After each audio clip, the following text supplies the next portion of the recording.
In 1971, 6 out of 10 American households were middle class, stable job, house with a yard, a family vacation once a year. Nothing fancy, just the default setting of the American dream. By 2023, according to Pew Research, those 6 had shrunk to 5. The middle class share dropped from 61 to 51%. About 30 million people, the entire population of candidates, pushed out of the economic centre. And the scary part isn't that it's shrinking, it's that it's shrinking faster. When you plot the forces driving this on a graph, they all converge around one point, 2030. Here are the 4 forces in real numbers. Force 1, the Great Decoupling. Before 1979, productivity and wages rose together, simple and fair. Then something broke.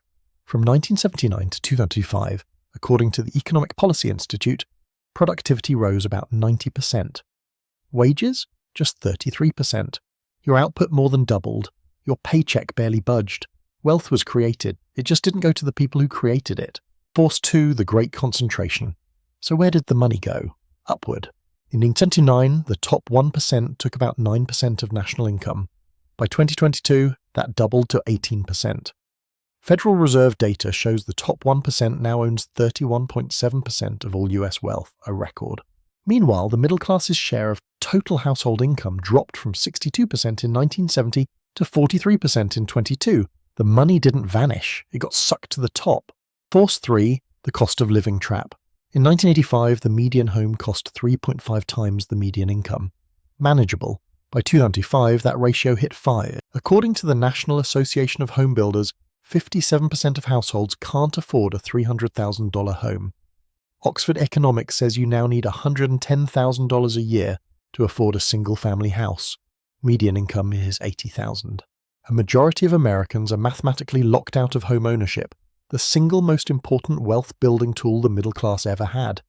Total household debt has hit $18.59 trillion. Forbes reports 73% of workers can't cover expenses beyond the basics. Half your paycheck goes to rent. Savings, investment, future, gone. Force 4, AI compression. This is the one that changes the timeline. McKinsey projects that by 2030, up to 30% of all US labor hours could be automated. The World Economic Forum estimates 92 million jobs will vanish globally. New jobs will emerge, about 70 million. But here's the honest question. The jobs disappearing are middle-class jobs. Data entry, accounting, customer service, office admin. The new jobs require advanced skills and years of retraining.